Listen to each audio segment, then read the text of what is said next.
안녕하십니까.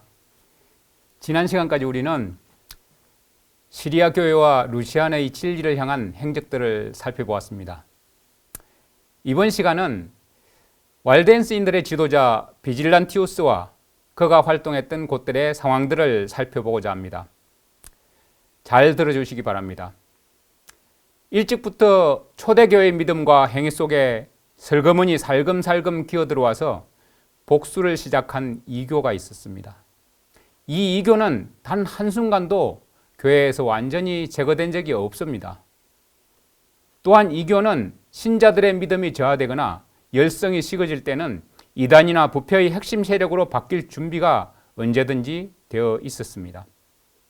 이러한 위험이 있던 때에 비질란티우스는 이탈리아 북부와 프랑스 남부에 거주하던 고결한 성도들인 waldensi안들 사이에서 탁월한 초기 지도자였습니다. 어떤 사람들은 비질란티우스를 waldensi인 교회의 첫 번째 최고 지도자로 여깁니다. 초대교회에 스며들어온 이교 간섭에 대한 저항이 비질란티우스의 시대에 이르러서 점점 더 커져서 마침내 혁명적인 수준에 이르게 되었던 것입니다. 그 결과로 한때 성도들에게 전해졌던 믿음을 유지하고자 갈망하는 이탈리아 북부와 프랑스 남부에서 살던 그리스도인들이 모여서 하나의 조직체를 이루었는데, 오직 성경에 기초한 진리만을 갈구하며 교회에 스며들어오고 있던 괴이하고 신기한 미신적 행위들을 배척하던 이 신자들은 성경에 근거한 비질란티우스의 명쾌한 가르침에 큰 영향을 받았던 것입니다. 당시에 바다 건너 아일랜드 교회를 확장하는 중에 있던 아일랜드의 영적 지도자 패트릭이라는 사람이 분명 중서부 유럽에서 일어난 이 개혁으로 인해서 그의 마음에 큰 자극을 받았을 것입니다. 비질란티우스는 피레네 산맥 근처의 남부 프랑스에서 태어났습니다. 지난 시간에 이야기했던 로마 카톨릭의 제롬은 기록하기를 비질란티우스가 골 남부의 콤베나에서 출생하였다고 기록하고 있습니다. 이 골 지방은 프랑스어로 골이라고 하는데 프랑스 지방을 말하고 로마어는 갈리아라고 말하기도 합니다. 이 도시는 또한 그 발음이 영어의 리오와 동일한 용어인 리옹이라는 이름으로 불리기도 합니다. 비질란티우스가 리옹 사람, 즉 리옹 사람인 비질란티우스라 불리는 것은 이런 이유 때문이 분명해 보입니다. walden스인들 또한 종종 리옹 사람들로 불려왔었습니다.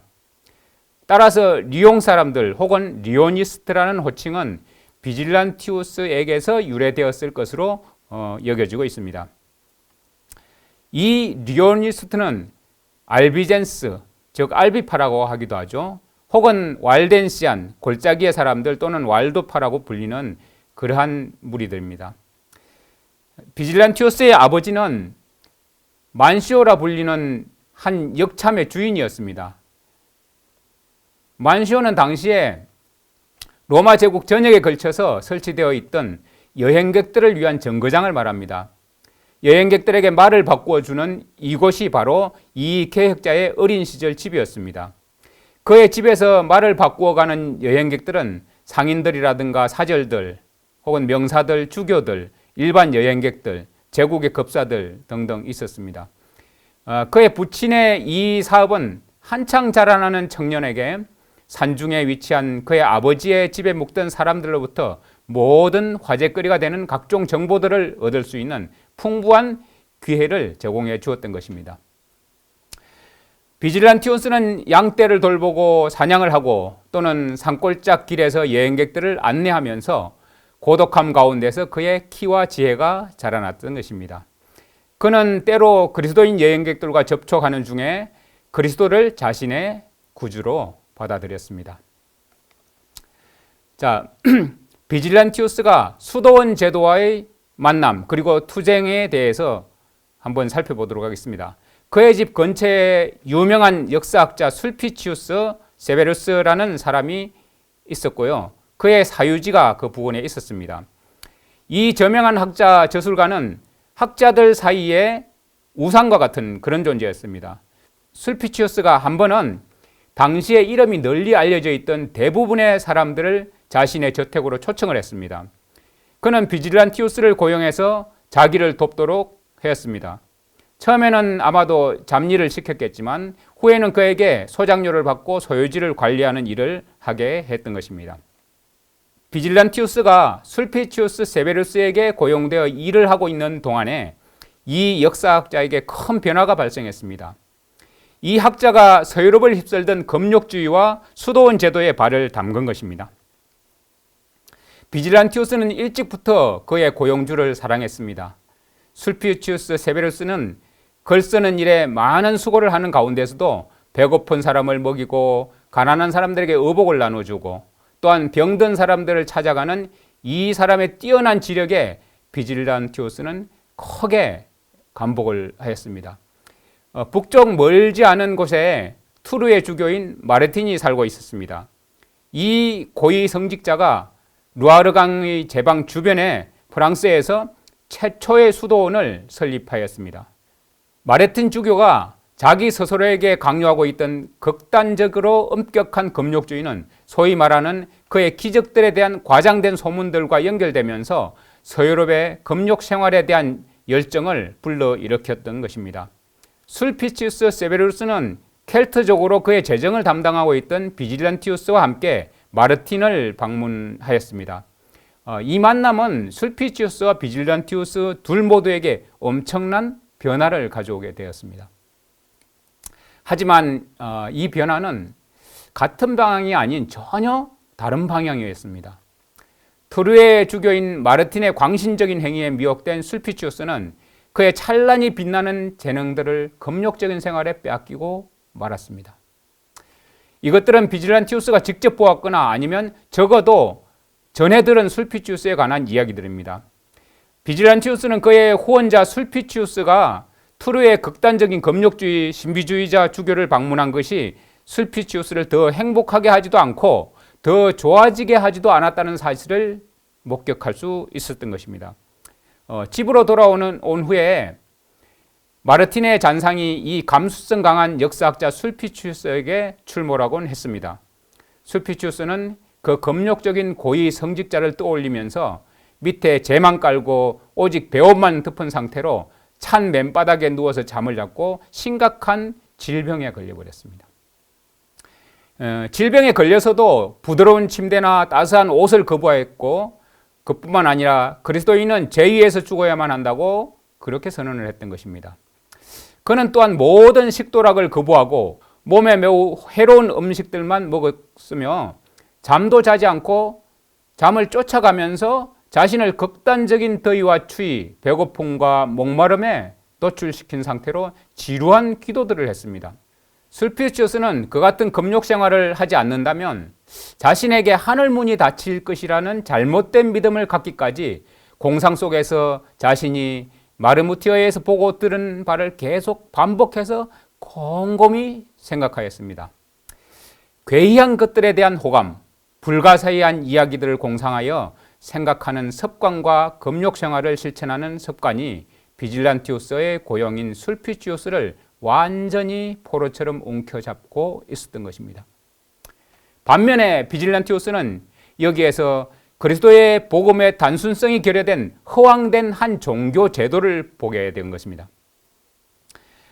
비질란티우스가 본 것은 한편으로는 허영심 가득한 우쭐함, 그리고 영적 자만과 불가사의한 권세에 대한 요구를, 또 다른 한편으로는 거짓 겸손과 음울한 의기소침, 이런 것을 보았습니다.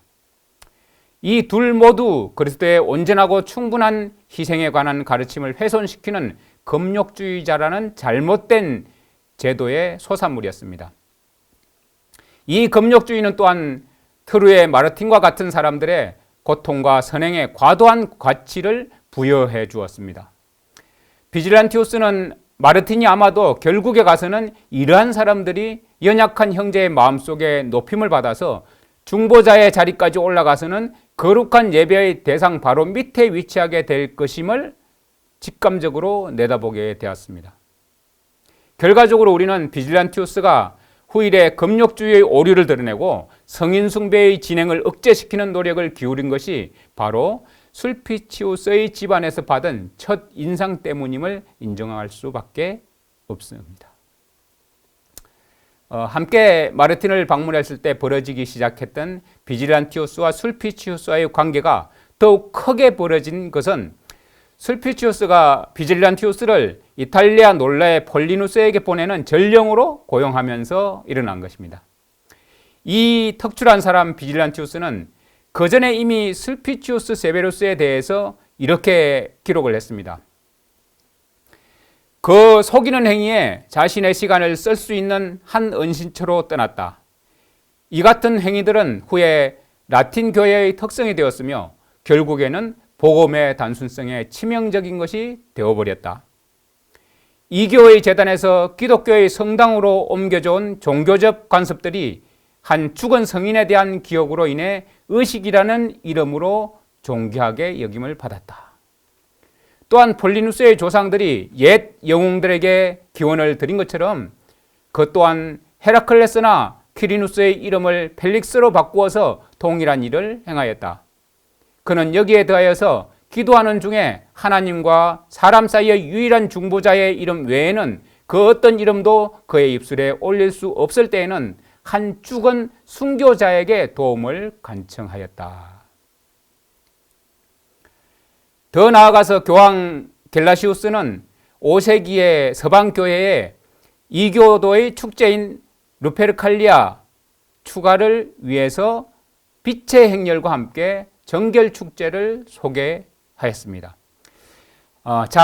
우리의 단순한 산골 사람 비질란티우스가 이탈리아에서 한 금욕주의 수행자를 기념하기 위해서 세워진 화려한 사당을 보았을 때 어떤 영향을 받았을까요? 복음의 단순성을 대신하기 위해 고안된 행습들에 몰두해 있던 사람들은 거의 모두가 거기에 심취해 있었지만 비질란티우스는 하나님의 은혜로 거기에서 벗어날 수 있었습니다. 사도들의 시대는 지나가고 교부들의 시대가 열렸습니다. 오직 성령의 가르치신 말씀보다는 학문과 논정이 복음의 진실성을 증명하기 위해 사용되었습니다. 특히 유럽과 아프리카에서 더욱더 그랬습니다. 금욕주의와 수도원 제도에 대한 한글을 살펴보도록 하겠습니다. 금욕주의를 실천하는 사람들은 마치 자기 자신들 스스로의 희생 없이 그리스도의 대성만으로는 충분치 않은 것처럼 스스로 자신들에게 끔찍한 고통을 강요했습니다. 그들은 죄를 위한 그리스도의 온전하고도 충분한 속죄에 대한 가르침을 손상시켰습니다. 지금도 역시 로마 가톨릭 교황권은 그리스도의 대속을 믿지 않을 뿐 아니라 공격하며 잘못되었다고 비난하고 있습니다. 종교적 성지 순례들이 만들어지고 그리고 유물들이 전시되었으며 또한 존귀하게 여김을 받고 있던 금욕주의자의 무덤 앞에 향이 피워졌습니다. 그 뒤를 이어 수도원 제도가 금욕주의의 뒤를 바싹 따랐습니다. AD 150년경에 출생한 저스틴 마트도 그의 잘못된 가르침으로 인해 초기의 배교자들 중에 매우 두드러지게 드러난 인물입니다. 저스틴 마트의 제자인 다티안이 그의 뒤를 따랐고 다티안은 또한 알렉산드리아 교회 학교의 창시자 중 한 사람인 클레멘트를 가르쳤습니다. 클레멘트는 자신이 복음을 이교 철학과 섞어서 접목시키지 않고는 전수하지 않을 것이라고 선언을 했습니다. 하지만 독신주의에 대한 칭송을 시작하는 일은 그가 하지 않고 그의 제자인 오리겐에게 넘겼습니다. 오리겐은 스스로 거세를 해서 자신을 불구로 만든 사람이었습니다. 이 수도원 제도는 기독교의 산물이 아닙니다. 이것은 이방 종교들에서 들어온 것입니다. 기독교 안에서는 수도원이 이집트에서 처음으로 발견되었는데 이것은 불교에서 온 것임이 분명합니다. 수도사들 중에는 두 종류가 있었습니다. 첫째는 광야에서 어두침침하고 사람이 살지 않는 곳을 찾아 그곳에서 홀로 거주하는 부류였고요. 두 번째는 수사로서 혼자 살지 않고 수도원이라는 공동체를 이루고 사는 부류였습니다. 교회의 최고 수장 외에는 그 어떤 영적 권위에도 복종하기를 거부한 그들은 그 어떤 회중에 의해서도 움직이지 않고 오직 교황권의 명령에 의해서만 움직이는 기동력이 강한 방대한 수의 군대 조직을 가지고 있었습니다. 어떤 저술가들은 켈트라고도 하기도 하죠. 셀틱 기독교와 시리아 기독교의 성서 훈련 학교들도 이와 같은 수도원들로 분류하기도 합니다. 하지만 우리는 그 학교들은 이러한 종류의 수도원들이 아니었음을 기억할 필요가 있습니다. 라틴 로마교의 수도원 생활을 하던 수도사들은 셀틱교와 시리아교에서 운영하던 성서훈련학교 프로그램과는 다른 프로그램에 의해서 생활하였습니다. 성서훈련학교 학생들은 평생이 아닌 단지 일정한 훈련 기간에만 그곳에서 생활했습니다. 마치 이것은 오늘날 젊은이들이 대학에서 4년간 보내기 위해서 집을 잠시 떠나는 것과 같은 것입니다. 하지만 수도원의 수사들은 때를 따라 거칠애와 부복 그리고 무릎 꿇는 행위들을 하였습니다. 이러한 외형적 행위들은 교회의 제도가 점차로 정대되어 가고 있음을 알려주는 징후들이었습니다. 그것들은 또한 교황교회가 정부와 연합하는 정교 일치를 위한 길을 닦는 데 한몫을 했습니다. 그럼에도 불구하고 이 같은 행위들과 신약 기독교의 모습을 벗어난 다른 모든 행위들은 각 지역에 있던 이 새로운 배도의 흐름과 대항하여 투쟁할 지도자들이 될 사람들과 율법과 증거의 말씀으로 돌아가기를 선언할 사람들을 자극했던 것입니다. 자, 그러면 비질란티우스 이전의 선구자들을 잠시 살펴보도록 하겠습니다. 이탈리아 북부의 화려한 도시 밀라노는 서방 셀틱 기독교와 동방의 시리아 기독교를 이어주는 다리 역할을 했습니다. 초대교회 시대에 유대와 시리아에서 온 선교사들이 서쪽 밀라노 주변 지역에 단순하면서도 사도적인 신앙을 확실하게 새겨 넣었습니다. 밀라노는 동방에서 온 성직자들과 함께 모여서 수많은 회의를 갖던 회합 장소였습니다. 이것 때문에 안디옥과 밀라노와 프랑스 고려에 있던 교회들의 초기 예식들이 거의 동일했던 것입니다. 수세기 동안 이탈리아 북부 지역에서는 로마 교회의 성직자 계급 제도를 끊임없이 반대해 왔습니다. 그들은 늘 복음주의 입장을 견지하면서 때로는 강하게 또한 때로는 약하게 그 성직 계급 제도에 대한 반대를 계속했던 것입니다. 알릭스 박사는 이 사실에 대하여 다음과 같이 기술하고 있습니다. 이 목적을 위해서는 밀라노 주교 강구가 왈덴스인들이 어쩔 수 없이 자신들이 적그리스도 교회로 여기던 로마 교회에 대한 그들의 반감을 더 공개적으로 표출할 수밖에 없었던 11세기 중반에 이르기까지 그 독립성을 유지했던 것과 같은 방법으로 교회의 조직을 시작하는 것 또한 유용할 것이다. 나에게 있어서 교회의 역사 속에서 찾아볼 수 있는 신뢰를 따라서 내 스스로가 이전에 제안했던 일을 실행하는 것은 별로 어려운 일이 아닐 것이다. 우리는 니케아 종교회의 이전에는 이탈리아의 교구 광구와 로마의 교구 광구는 전혀 별개의 조직이었음을 발견할 수 있다. 니케아 종교회의는 325년 콘스탄틴 황제가 소집했던 종교회의입니다. 페이퍼 박사는 다음 글에서 밀라노 지역의 교회들과 로마 교회들 사이에 틈이 벌어진 이유들 중 한 가지에 대해서 말하고 있습니다. 코티안 알프스의 동쪽 지역인 이 지역은 바로 왈덴스인들의 고향이었다. 2세기에서 4세기의 박해기간 동안 그들의 조상들이 바로 이곳에서 숨어 살았다.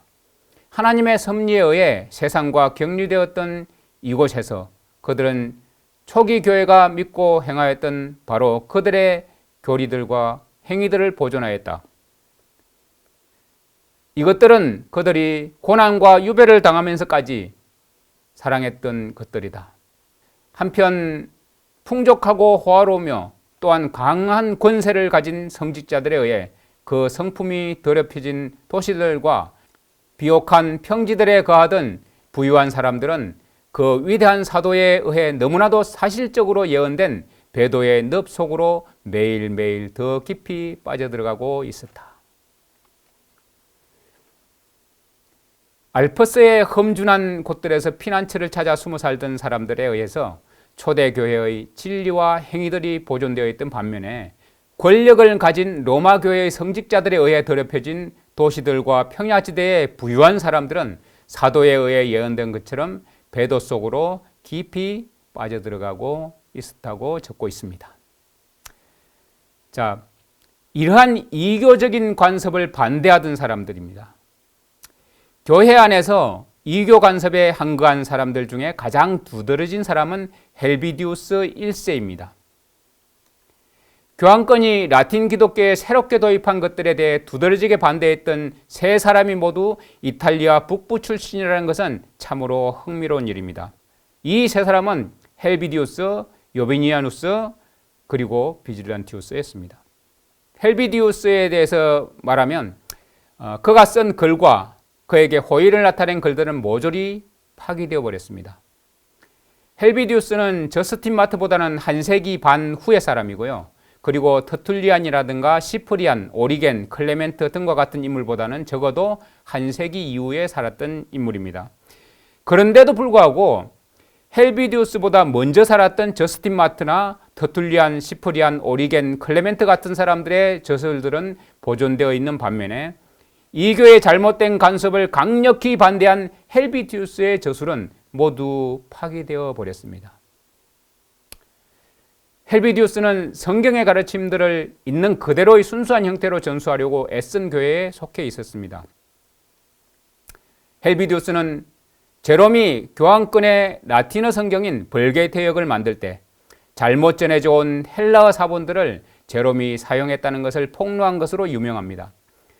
그런데 만일 제롬이 헬비디우스를 탄핵하는 글을 남기지 않았다면 우리는 헬비디우스에 대해서 알 수 있는 지식은 더 적어졌을 것입니다. 자, 그럼 제롬이 쓴 비난글 중 일부를 살펴보도록 하겠습니다. 4세기에 소위 말하는 이단의 우두머리 중 한 사람이었던 헬비디우스는 교회에서 정대되고 있던 미신적 신앙에 반대한 평신도였다. 그는 밀라노의 주교인 악센티우스의 제자였고 요비니우스 앞에 선 선구자였다. 암브로스가 악센티우스의 후임으로 밀라노의 주교가 되었습니다. 이 사실을 염두에 둘 때 헬비디우스가 악센티우스의 제자였다는 진술은 우리에게 상당히 폭넓은 고찰을 할 수 있는 문을 열어줍니다.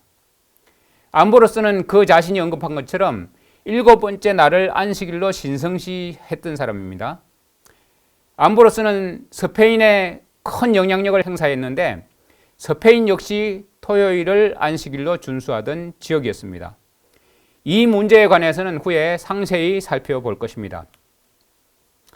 암브로스는 또한 아비시니아는 지금으로 치면 에티오피아입니다. 에티오피아의 옛 이름인데 약 1700년 동안 에티오피아에서는 이 아비시니아에서는 계속해서 안식일을 준수해 왔습니다. 암브로스는 이 아비시니아의 뛰어난 지도자였던 무사엔 주교가 인도와 중국에 있는 교회들을 지도하기 위해서 그 지역들을 여행한 것을 기쁜 마음으로 기록한 인물이기도 합니다. 헬비디우스와 비질란티우스는 사실상 동시대의 인물입니다. 또한 둘 모두 동일한 메시지를 전했기 때문에 악센티우스, 암브로스, 헬비디우스 그리고 비질란티우스 이 네 사람이 모두 안식일을 준수하는 사람이었다는 결론을 내려도 큰 무리가 없을 것입니다. 이 같은 사실은 스페인, 북부 이탈리아, 아비시니아, 인도, 중앙아시아 그리고 중국을 안식일 준수라고 하는 그 고리에 연결시켜 줍니다. 이 모든 일들은 AD 400년이 가까워질 시점에 발생한 일들입니다.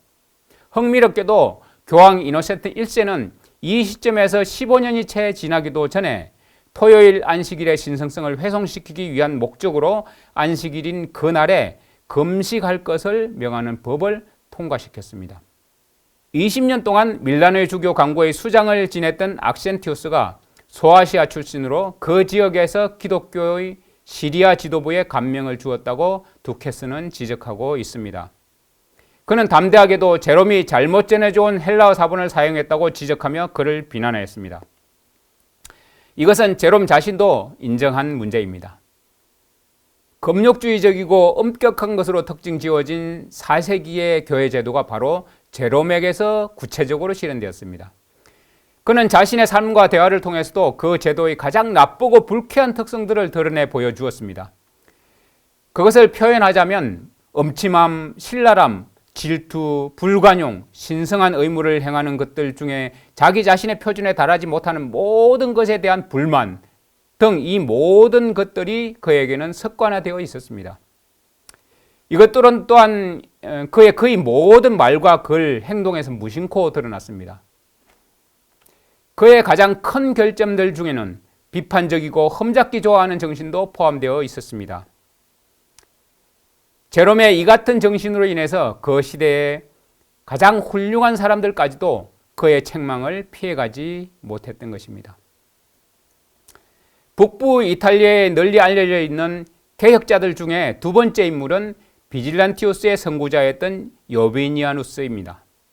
그는 학문이 너무도 뛰어난 사람이었기 때문에 박식한 교황권 지지자들이었던 제롬과 암브로스와 어거스틴 같은 사람들이 함께 연합 공격을 펼쳤는데도 그의 성경적이고 역사적인 논정을 이겨내지 못했던 것입니다.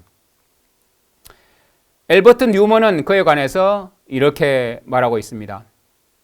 제롬의 흥분된 농박들과 로마와 밀라노에서 그에 대해 공개적으로 제기된 소송들로 미루어 생각할 때 여비니아누스의 한거가 큰 흥미를 유발하였을 뿐 아니라 영향력 있는 지지까지 받았음이 분명하다.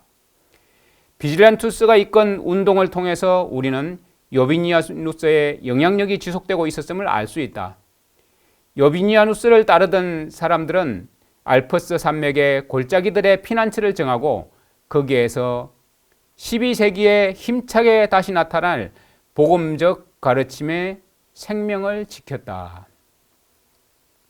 부짜르트는 한 박식한 프랑스 역사가가 수도사들에 의해서 여비니아누스파와 파타리누스파, 알비주아파에게 자행된 잔혹한 박해에 관해서 어떻게 이해하고 있는지를 설명하고 있습니다.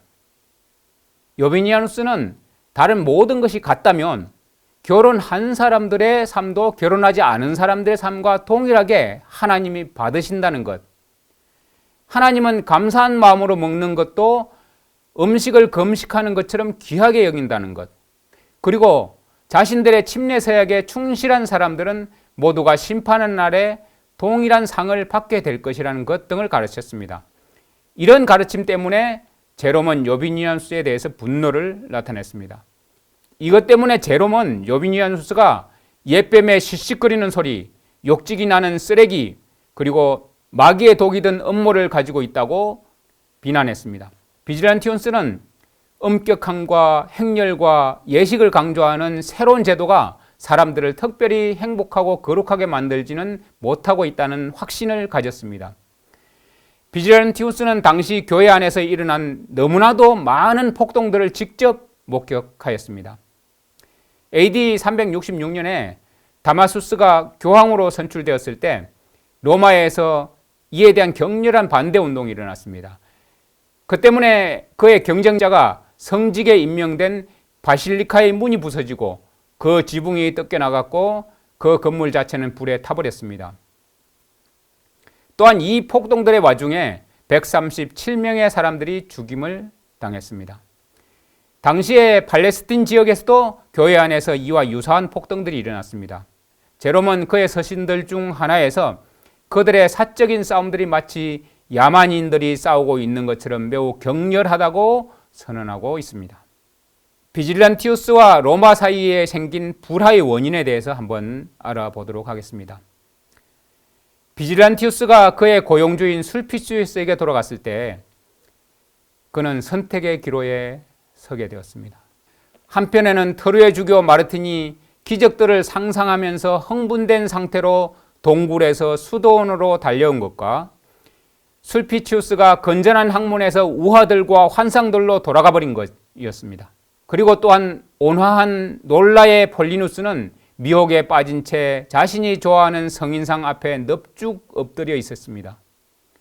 다른 한편에는 로마의 주교인 제롬과 그의 추종자들이 보유하고 있는 와전된 사본들에 대항해서 도전하고 있는 헬비디우스와 복음의 단순성과 성직자들의 결혼을 옹호하고 있는 위대한 지도자 여비니아누스가 있었습니다.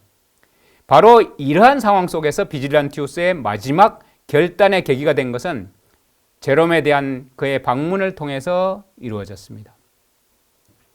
당시에 고트족과 켈트족과 프랑크족은 자신들이 침략을 일삼았던 이전 시대에 대한 기억과 그리고 서로 간의 종교적 차이점들은 이미 다 잊어버리고 공동체 생활이라는 보이지 않는 끈에 의해서 서로 연합되는 중에 있었습니다. 그들은 이달라라고 불려지는 자신들의 라틴어 성경을 존귀하게 여겼습니다. 이 이달라 성경은 제롬이 모조에서 만든 라틴어 성경이 아닌 라틴 벌게이트라고 일컬어지는 진본 라틴어 성경입니다.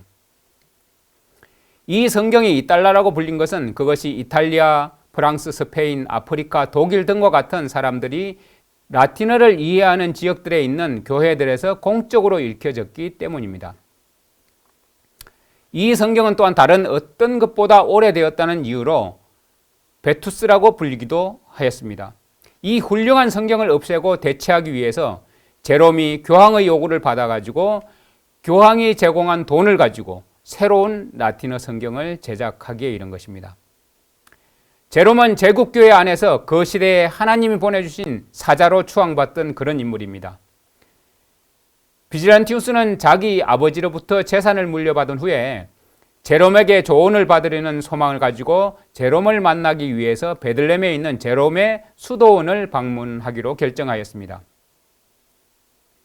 비질란티우스는 제롬에게로 가는 길에 이탈리아에 들려서 폴리누스와 두 번째 만남의 기회를 가졌습니다. 거기에 머무는 동안 그는 성인의 무덤으로 향하는 성지 순례 행렬들을 목격하게 되었는데 그 행렬 속에는 향을 드는 사람들과 점화된 초를 들고 가는 사람들이 있었습니다. 하지만 비질란티우스는 여기에 대하여 아무 말도 하지는 않았습니다. 술피치우스와 폴리누스의 온화한 애정과 점잖은 태도는 이 사람들의 잘못된 생각들에 대한 비질란티우스의 마음을 조금 누그러뜨렸기 때문입니다. 하지만 제롬의 맹렬한 논박을 경험하고 나서는 이 골 출신의 개혁자 비질란티우스의 눈이 번쩍 떠지는 계기가 되었습니다. 비질란티우스는 369년에 제롬을 방문하면서 폴리누스가 당대의 가장 비범한 인물인 제롬에게 비질란티우스 자신을 소개하는 편지를 가지고 갔습니다. 제롬은 그와 동시대에 살고 있던 인물들에게는 공포의 대상이었습니다. 이 제롬은 잘못된 시도를 통해서 하나님께 대한 자신의 의무를 수행하고 누구든지 하나님을 사랑하노라 하고 그 형제를 미워하면 이는 거짓말하는 자니라는 말씀과 같은 사도의 말들은 전혀 마음에 두지 않은 채 사람들에 대한 의무를 드러나게 게을리하는 모든 사람 위에 군림하는 사람이었습니다. 육신의 고행이 그를 정신적으로 더욱더 의기양양하게 만들었습니다. 이 제롬은 4세기의 모든 농객들 중에서 가장 신랄하고 가혹한 인물이었습니다. 이것이 기독교의 사회입니다의 저자 벤자민 윌킨스 박사가 제롬이 거했던 것으로 알려진 베들레헴에 있는 방을 찾아갔을 때 그곳은 그 성당들을 돌보는 일에 자신들의 삶을 바친 수사들로 가득 차 있었다고 합니다. 다음은 베들레헴에서 있었던 비질란티우스와 제롬의 첫 만남에 대한 묘사입니다. 이 여행객은 이전에 아켈라우스 왕의 무덤이 있던 지점에서 시작되는 샛길을 따라서 제롬이 거하던 수도원에 이르렀다. 그는 거기에서 예복 안에 들어있는 조잡하고 더러운 고행 피복을 발견하였는데 바로 그 지독한 더러움이 영적 자부심을 드러내며 멀리 떨어져라 나를 입은 자는 너보다 거룩하니라 라고 말하는 듯 하였다. 그 수사는 창백하고 야인 얼굴을 하고 있었다. 그는 쇠약해져서 뼈만 남은 상태로 심한 병에서 서서히 회복되는 중에 있었다. 눈물을 자주 흘려서 그의 뺨에는 깊은 주름이 패여 있었고 그의 눈은 안화 속으로 쑥 들어가 있었으며 그의 얼굴의 모든 뼈들은 모관한 채로 튀어나와 있었다. 그의 안색은 매우 침울해 보였는데 왜냐하면 긴 기간의 금식, 습관적인 고행, 그리고 끊임없는 논쟁으로 야기된 분노의 결과였다.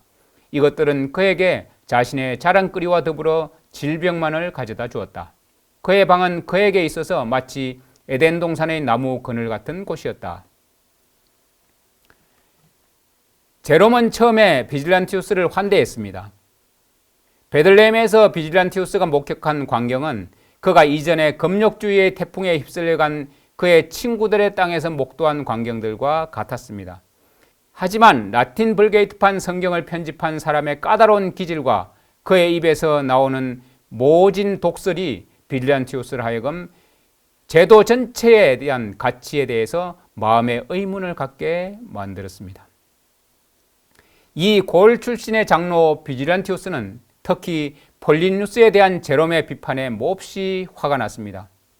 하지만 비질란티우스와 제롬의 사이가 완전히 갈라진 것은 제롬이 자신의 옛 친구인 루피누스에게 가혹하게 대하기 시작한 때부터였습니다. 비질란티우스는 베들레헴을 떠나서 예루살렘으로 가서 루피누스를 방문하였습니다. 이 옛 도시의 삶과 분위기 속에서는 프랑스 남부에서 온 이 방문객을 고치시킬 만한 그 어떤 것도 발견할 수가 없었습니다. 비질란티우스는 루피누스와의 대담을 통해 자신이 제롬의 지도력에서 뒤로 주춤 물러나 있다는 사실과 그리고 자신 속에 처음으로 금욕주의와 수도원 제도라는 새 제도들에 대해서 한거의 마음이 일어나고 있다는 사실을 깨달아 알게 되었습니다. 비질란티우스는 그리스도인의 행동답지 않은 그 수사에 성경적이지 않은 이 기행들의 이의를 제기할 것을 결심하고는 예루살렘에서 베들레헴으로 돌아왔습니다. 당시에 제롬에게 감히 반대 의견을 제시하는 사람은 거의 없었습니다. 이 만남 후에 비질란티우스는 이 논쟁하기를 좋아하는 알렉산드리아 학파의 개성자 제롬을 영원히 떠나기로 결심했습니다. 왜냐하면 그들의 신학이 너무 자유로웠고 그리고 그들이 이집트의 수도성들과 연관을 맺고 있었기 때문입니다. 그렇게 해서 비질란티우스는 복음의 초기의 단순성을 옹호하는 일에 자신의 목소리를 높이기로 결심하게 되었던 것입니다. 비질란티우스의 결심을 더욱 확고히 만든 또 하나의 사건이 있었습니다. 그는 이집트를 경유하여 다시 이탈리아의 놀라를 방문하였습니다. 제롬은 폴리누스가 금욕주의를 따르기 위해 견뎌낸 모든 굴종과 고난들을 만족스럽게 생각하지 않고 오히려 그의 친구에게 적시로 그의 재산을 모두 바치라는 따지는 힐책의 요구를 했습니다. 우리는 비질란티우스가 이것을 알았을 때 그의 분노가 얼마나 심하였는지를 상상해 볼 수 있습니다. 이 일이 있은 후에 비질란티우스는 더 이상은 침묵하지 않기로 결심을 굳혔습니다. 우리는 비질란티우스가 어떻게 누구에게 그리고 무엇에 대하여 자신의 목소리를 높였는지에 관해서 AD 404년경에 남부 프랑스의 사제였던 네파리우스에게 보낸 제롬 자신의 답변을 통해서 알 수 있습니다. 제롬은 프랑스 남부의 사제 네파리우스에게 비질란티우스에 관해서 다음과 같은 글을 썼습니다. 아직까지도 그 괴물이 내 눈앞에서 사라지지 않고 있다. 나는 히포크라테스가 자신의 환자들을 사슬로 붙잡아 맨 것처럼 성경절들로 그 미치광이를 잡기 위해 지금껏 나의 최선을 다했다. 하지만 그는 멀리 가버리고 떠나고 도망하고 단절해버렸다. 그리고는 아드리아 해와 코티우스 왕의 알퍼스 사이의 피난처에 숨어서 나를 비난하였다. 알퍼스 산맥과 아드리아 해 사이에 위치한 코티아 알퍼스에서 비질란티우스는 제일 먼저 교회로 들어와서 세례를 받고 있는 이교의 의식들을 중단시키기 위한 노력을 공개적으로 시작하였습니다. 비질란티우스는 왜 그 지역을 선택했을까요? 이유는 거기에서 그가 성경의 가르침들을 고수하고 있는 사람들을 발견했기 때문이었습니다. 그들은 로마 군대를 피하기 위해 그 골짜기들로 이동한 사람들입니다. 역사가 길리는 이렇게 기록하고 있습니다. 그는 아마도 자신이 그 코티아 알프스에서 독신주의의 관념과 금욕 서약에 반대하는 일단의 사람들을 만나게 될 것임을 인지하고 있었을 것이다. 독신주의와 금욕, 이 둘은 제롬이 가장 선호하는 교리로서 그의 모든 금욕 생활의 기저를 이루고 있었던 것이었다. 제롬이 네파리우스에게 보낸 다른 편지에서 인용한 다음의 구절에서 우리는 비질란티우스의 개혁적인 노력들이 얼마나 효과적이었는지를 알 수 있습니다. 죄악을 범하는 일에 그와 함께하고 있다고 들리는 주교들이 있는데 그들이 적어도 주교라 불리는 사람들이라면 이는 언급하기조차 부끄러운 일이다. 그들은 집사를 임명하는 일도 하지 않고 마치 이전에 결혼했던 사람들처럼 행하고 있다. 이 내용은 제롬이 그 당시에 많은 주교들이 비질란티우스와 같은 마음을 가지고 같이 행동하고 있었다는 사실을 나타내주고 있습니다. 당시의 절반은 이교화된 기독교를 대항해 싸운 비질란티우스의 전쟁에 뜻을 같이 한 주교들이 알프스 산맥의 이탈리아 쪽 주교들인지 아니면 프랑스 쪽 주교들인지는 알 수는 없습니다. 제롬에 관한 한 이것은 그리 큰 문제가 되지는 않습니다. 왜냐하면 이 알프스 산맥의 양쪽 모두에서 행한 비질란티우스의 설교가 당시에 정부 교회의 뛰어난 싸움꾼인 제롬의 엄청난 탄핵을 유발시켰기 때문입니다. 베들레헴에서 쏟아낸 제롬의 이 발언은 지중해를 가로질러서 그 건너편까지 들려왔습니다. 비질란티우스의 새로운 사역은 이처럼 사도적 방법을 따라 행하기로 결심한 그러한 사람들과 그리고 교회를 발전시킨다는 명분을 앞세워 국교로서의 매력에 이교의 의식들을 덧붙인 사람들 사이에 분열을 시켜주었습니다. 자, 그 당시에 새로운 조직을 갖춘 독립교회들, 프랑스와 이탈리아의 알프스 교회들은 이 새로 발생하는 히스테리에 휩쓸려 들어가지 않았습니다. 그들은 두 팔을 벌려서 비질란티우스를 환영하였고 비질란티우스는 그들에게 매우 감동적인 설교를 하였습니다. 제롬은 이것에 대해서 비난하면서 그가 고래 교회들을 급습하고 있다고 외쳐댔습니다. 새로운 가르침들이 받아들여지기를 요망하는 프랑스 남부의 주민들은 제롬에게 비질란티우스의 공격으로부터 이 가르침들을 옹호해 주도록 호소하였습니다. 우리는 네파리니스에게 보낸 글에 나타나 있는 이 요구에 대한 제롬의 답변에서 골 출신의 위대한 개혁자가 공공연하게 질책한 교리들과 행위들이 어떤 것들이었는지를 알 수 있습니다. 그것들은 독신주의, 그리고 유물숭배, 촛불점화, 철야기도, 죽은 자들에게 드리는 기도들 등이었습니다. 제롬은 여러 차례에 걸쳐서 네파리우스에게 비질란티우스의 저서들을 보내달라고 간청을 하였습니다. 이것을 안 역사가 밀러는 큰 소리로 다음과 같이 호소했습니다. 나는 제롬의 모든 독설들보다는 요비니아누스나 비질란티우스가 저술한 책의 한쪽을 취할 것이다. 국가와 연합하지 않는 교회들의 이 새 지도자 비질란티우스는 자신의 인생을 사본들을 수집하는 일과 성경을 복업시키는 일에 바쳤습니다. 그리고 전도지들과 책들을 쓰기 위해서 필기자들을 고용하는 일을 위해서 헌신했습니다. 제롬은 비질란티우스를 국가의 손에 넘겨서 유배나 사형의 형벌을 받아야만 한다고 주장하였습니다. 역사가들과 교황들이 내린 칙령들을 통해서도 알 수 있듯이 국교회는 반대자들을 죽이고자 할 때 그 반대자들을 세상 법정에 세워서 형벌을 받게 했습니다. 그들이 이 같은 일을 행한 것은 자신들의 죄악을 감추기 위해서였던 것입니다. 제롬은 입에 담을 수 없는 독설로 이렇게 기록하였습니다. 비열한 놈은 그 혀가 잘리든지 아니면 미치광이처럼 대접을 받아야 한다.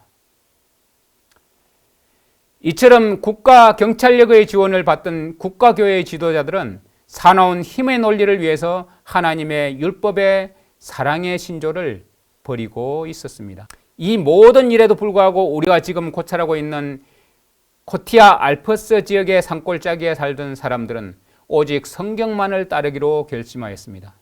그들은 강하게 자라나고 있었으며 서로 간에 점점 더 가까워지는 중에 있었습니다.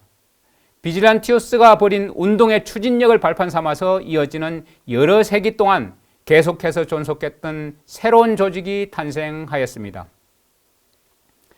비질란티우스는 이전 여러 해 동안 밤낮 없이 공부와 연구를 통해서 이를 위한 준비를 해왔었습니다. 유감스럽게도 그의 저서들 중 지금까지 보존되어 있는 것은 하나도 없다는 사실입니다. 우리는 금욕주의 히스테리 영향이 얼마나 비도덕적이었는지를 어거스틴에게서 일어난 변화 속에서 찾아볼 수 있습니다. 이 저명한 교회 저술가는 제롬의 견해들을 받아들이라는 대중의 압력을 받았습니다. 어거스틴은 또한 제롬과 서신을 주고받는 중에 있었습니다. 아마도 어거스틴은 가톨릭 교부들 중에서 교황권에 의해서 가장 칭송받는 그런 인물일 것입니다. 가톨릭의 박해 정책에 대한 어거스틴의 완벽한 공헌에 대해 림보르가 상당히 길게 설명해 주고 있습니다. 어거스틴은 북아프리카에서 주교의 자리에 있으면서 교황권에 치명적인 무기 하나를 선사했습니다. 그것은 어거스틴이 강제구금이라는 괴물 같은 교리를 고안하는 것이었습니다. 이 교리는 폭력을 써서라도 강제로 기독교로 개종하게 해야 한다는 교리입니다. 이렇게 해서 그 사악한 종교재판소가 탄생할 수 있는 기초를 만들어 놓았습니다. 헬라 철학에 도취되어 있던 어거스틴은 그 철학의 정신이 자신의 영혼에 엄청난 불을 지폈다고 큰소리쳤습니다. 그는 9년이라는 긴 세월 동안 만이교에 빠져 있었습니다.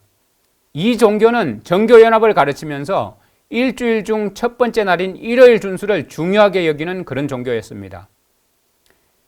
어거스틴은 왜 교회의 교리들과 관습들이 무력으로 강제되어야만 하는지에 대한 많은 이유들을 찾아냈습니다. 이 강제구금이라는 교리는 국가에 의해서 강요된 예배 형태를 거부했다는 이유만으로 수백만에 이르는 사람들을 죽음에 이르게 하는 아주 사악한 교리였습니다. 이것이 비질란티우스가 주님을 위해 봉사하던 그 시대의 분위기였습니다. 비질란티우스의 시대에 기독교 세계를 진동시킨 또 하나의 논쟁이 있었습니다. 이탈리아 북부의 중심 도시이며 동시에 동방교회의 중심이기도 했던 밀라노는 제7일을 안식일로 거룩하게 지키고 있었던 곳입니다. 반면에 로마는 그날에 대한 평판을 나쁘게 하려는 목적으로 로마 교회 추종자들에게 그날에 금식할 것을 요구하고 있었습니다. 저명한 학자이며 저술가인 피터 헤일린 박사가 이 충돌에 대하여 매우 흥미롭게 묘사하고 있습니다. 헤일린 박사는 일요일에 대한 청교도들의 거짓 주장을 드러내기 위하여 1612년에 The History of the Sabbath라는 책을 저술하였습니다. 비질란티우스와 동시대의 인물이었던 밀라노의 주교였던 유명한 암브로스와 아프리카의 주교였던 더 유명한 어거스틴은 둘 다 당시의 흥미로운 생활에 대하여 기술하였습니다. 암브로스는 그가 밀라노에 있을 때는 안식일인 토요일을 준수했지만 로마에 있을 때는 토요일에는 금식을 하고 일요일을 준수했다고 말하고 있습니다. 암브로스의 이 행동에 의해서 로마에서는 로마의 법을 따르라는 격언이 나왔습니다. 어거스틴은 서로 가까이에 위치해 있던 아프리카에 있던 두 교회가 하나는 7번째 날인 안식일을 준수하고 다른 하나는 그날에 금식을 한 사실에 대하여 한탄하였습니다. 비질란티우스는 종교개혁의 선구자나 우리 프로테스탄트의 초기 선조들 중 한 사람으로 불려오고 있습니다. 비록 그가 통렬히 비판했던 잘못된 관습들이 수백 년 동안 계속 이어지긴 했지만 그럴지라도 왈덴스인들 사이에서의 비질란티우스의 가르침과 지도력의 영향력은 그것이 루터의 영웅적인 개혁과 연합될 때까지 수세기 동안 불타올랐습니다. 교황권은 때때로 왈덴스인들에게 박해를 자행할 때마다 교황권은 이 지역의 이단이 비질란티우스의 무리와 동일한 존재임을 선포했습니다. 2세기 후에 중세의 저술가들은 밀라노의 주교인 클라우드가 비질란티우스의 독에 감염되었다고 하면서 비질란티우스와 그와 함께하는 그리스도인들에게 공격을 퍼부었습니다. 이 고을 출신의 개혁자 비질란티우스가 살던 시대 이후로 그 수가 증가된 이탈리아 북부와 프랑스 남부의 교회들은 그 색채가 합법적으로 국가교회법의 보호 아래 있던 교회들의 색깔과는 완전히 달랐습니다. 따라서 남부 유럽의 비질란티우스는 그 시대와 동시대의 인물이었던 아일랜드의 개혁자 패트릭처럼 광야교회 초기의 빛나는 별들 중 하나로 여김을 받을 수 있습니다. 지금까지 우리는 코티아 알프스 지역의 광야교회와 그리고 비질란티우스의 선구자들과 비질란티우스에 대해서 자세하게 알아보았습니다. 다음 이 시간에는 이러한 거룩한 가르침을 그대로 지닌 바다 건너의 아일랜드의 초기 개혁자 패트릭에 대해서 알아보도록 하겠습니다. 다음 이 시간까지 안녕히 계십시오.